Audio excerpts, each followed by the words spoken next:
Welcome back to Breakthrough with Dr. Patricia Murugami. Perhaps you're an employer who has had to make the difficult choices to right-size, to retrench, to outsource, to recalibrate the organization structure.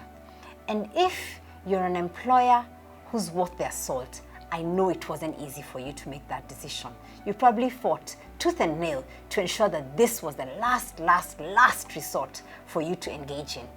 But perhaps you finally had to do it. Today's episode is about how to actually go through that process of letting people go, but with dignity. Because I have found a lot of employers sometimes get caught up in the drama of making that decision, and they forget that they're not working with staff numbers. They're not working with tools. They're working with human beings who have dreams, who have souls, who have families, and who have a lot that is pegged onto that job.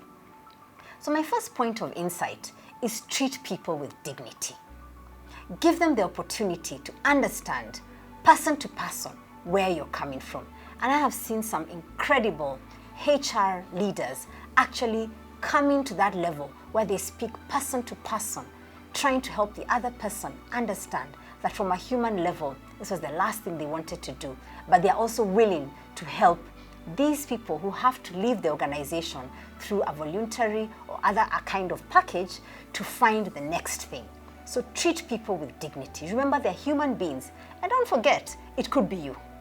The second thing is find ways to give people some time for them to process this news. It has come as a shock to a lot of people. Some people did not expect it. Others had a sense, but they never thought that they would be on the list. So give them time. I find it very unfair for an organization to send people off and to say today is the last day, and they're almost treated like thugs. So I want to encourage you, if you have some time and you can actually build in time for people to get the time to absorb, to reflect, to get over the shock of the fact that they may not be working in that organization in the future. A third thing I want to encourage you to consider is find ways in which you can cushion the shock and the transition. I know some organizations who are incredible, and some of them are our clients, who have found ways to extend the medical cover for people for another 6 months or even 3 months, if that's as far as they can. And if someone is suffering from an illness that they have been treating, they actually extend that period of time so that even if someone is retrenched, they still know they have a medical cover for a period of time. I've seen an organization go a next step and say, even if you've been retrenched and we're not able to extend this over 3 months, we're encouraging you to consider putting in a bit of a deposit at our pre-negotiated low rates, so you don't have to go and get a medical cover at market rate. That shows humaneness. Another thing to think about is provide training for these people so that they can skill up on ways in which they can consider either starting a business, how to reinvest, how to consider preparing for tomorrow today. Zapkas Consulting ran an excellent program around preparing for tomorrow today. And I have found, having experienced that program in a different context by Salome Ndongo, that it actually makes you begin to think about various things that you can do better, whether you get a job or start a business, but at least you take control of what it is that you're doing. Another thing to think about as an employer is provide confidential therapeutic services. People go through shock, people go through trauma, they don't know who to trust, they don't know who to talk to. If you can provide a bench of good therapists who they can speak to in confidence, and these therapists are not supposed to provide any report back to you as an employer, I think that gives people an opportunity. And please, don't provide these therapists in your office premises, because there's a stigma that is connected with seeing the therapist, and then on top of that, seeing the therapist in the very office where you're no longer going to be working. So provide access to these therapists wherever they are, provide profiles to the people who are affected so that they can choose what it is they need to do. Another thing I have found some of the cutting-edge employers doing is ensuring that they can hire executive coaches to help these people transform through this process.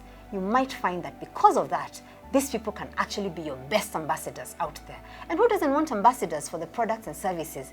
And the best ambassador is the one who has worked with you or the one who's working with you. So providing executive coaching services, financial coaching services is another service that I have found employers who are worth their salt actually providing for those who may be leaving the organization. Financial coach will help those people determine how to manage their numbers, how to ensure that they can navigate the financial burden and actually turn it around and take, I would say, become the captain of their financial ship.